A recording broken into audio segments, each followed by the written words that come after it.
your education level or your lack of education or how involved you want to be. There's a lot of variables that we take into account, and then we say, okay, here's a plan. You start like this, that's great. And then we review it all the time. And we say, okay, we need to increase it, we're on track, we're not, this is what is happening. Because remember, when you're dealing with assets, the valuations that you place on an asset are always behind you. It's always in hindsight. It's never in front of you. And that's one of the challenges, right? Because you're always valuing what happened yesterday. And what you need is what's going to happen tomorrow. So that's a struggle. Yeah. So there are strategies everywhere from £50 a week up to £100 million pounds. And they're different, right? They range differently from everyone, but and from country to country, to be fair. Different countries have different tax laws, so with different vehicles. But from your point of view, at the sort of normal end, I'm not going to call it the low end because I'm in that boat as well. It's as tax efficient as you can get it. That's where you start. You use all the tax efficiencies, and then you step up into different things.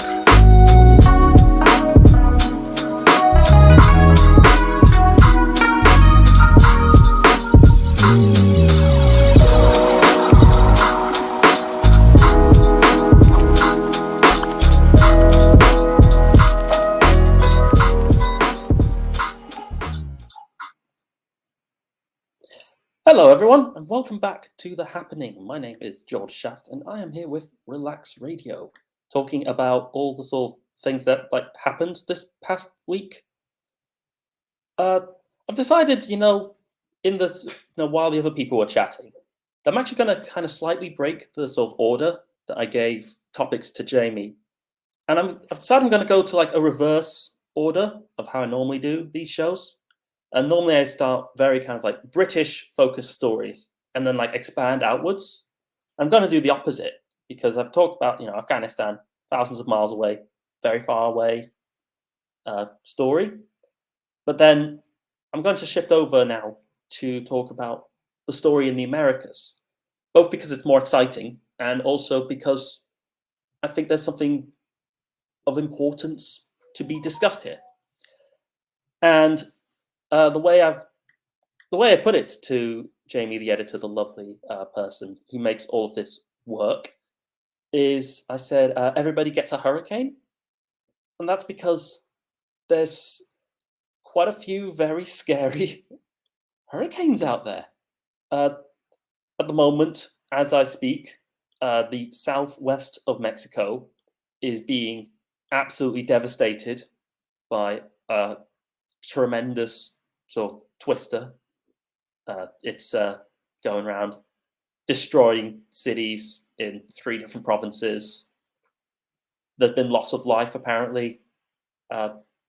Huge, terrible time for Mexico right now.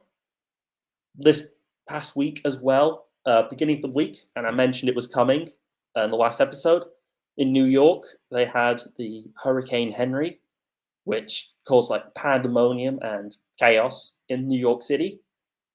But ultimately, it kind of surprised everyone because its main central trajectory ended up being in Rhode Island, where same thing, incredibly high winds, huge rainfall, lots of damage throughout the state. And just when you thought, okay, well, that's enough hurricanes to last us a week, then this past week, there was a pretty scary story from the Caribbean where a sort of new hurricane is emerging. It's going straight for a beeline course to hit the great state of Louisiana.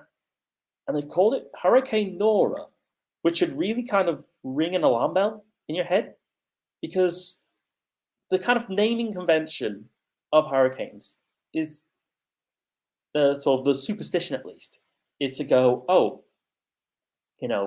hurricanes named after men are the weaker ones. They're the ones that kind of, they do damage, they do destruction, but, ultimately, it's you can prepare for them.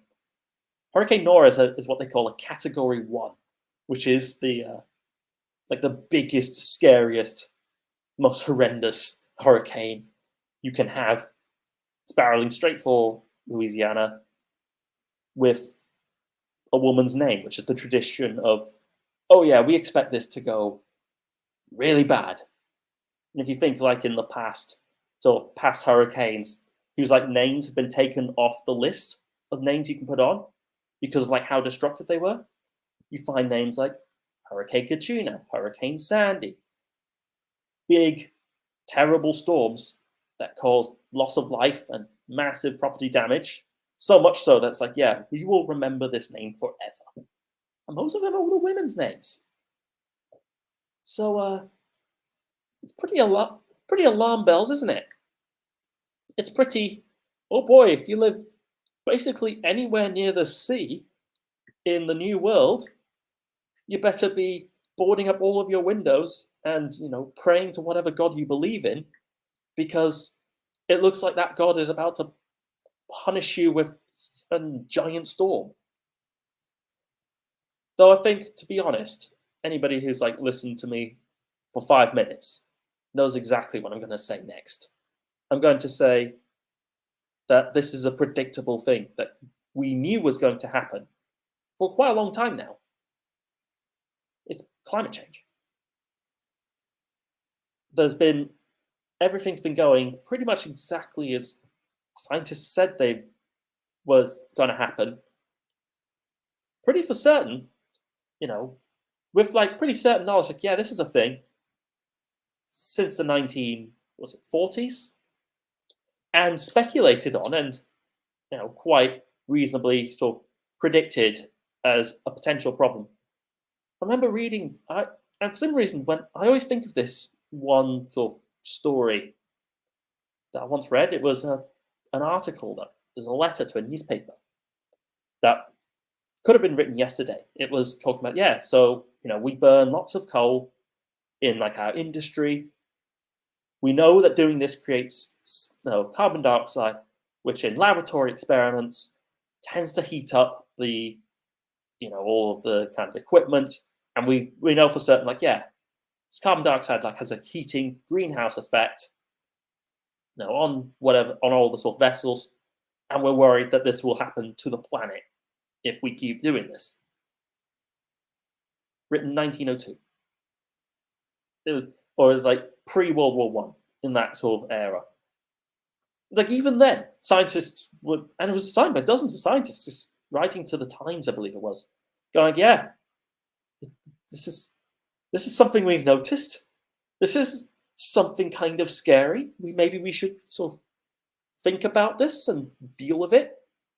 And 100 years later, we've done nothing. Yay. To these exact situations.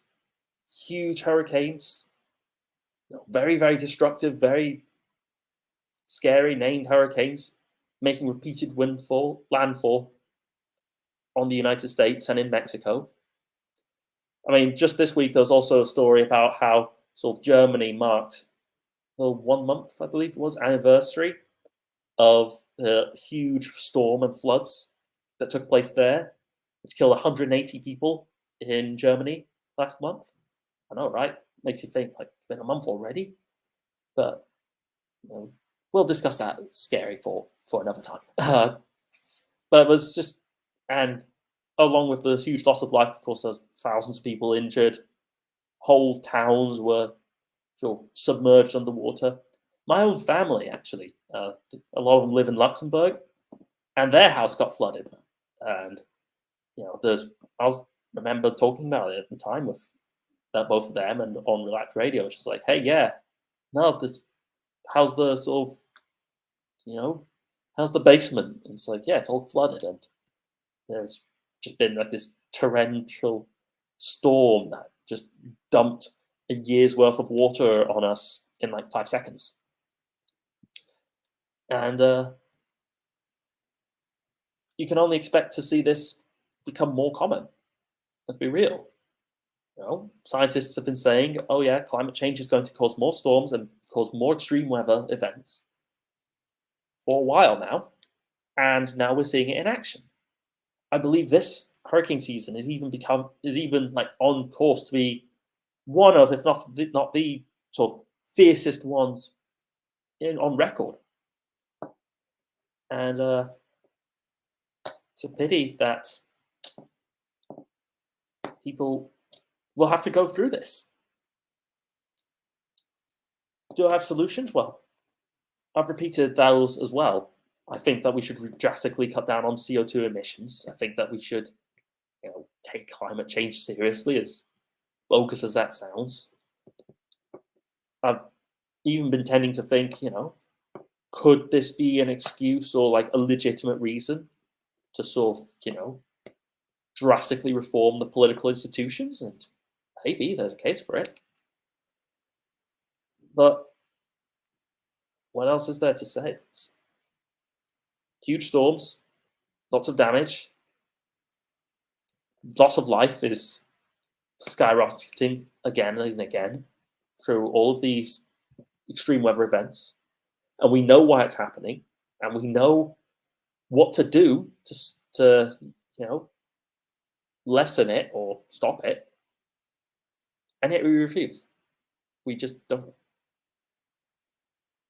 And I mean, I saw yesterday the Extinction Rebellion. They had like a protest, and I watched an Extinction Rebellion protester walking around with the stickers, which was great, but what's it going to do?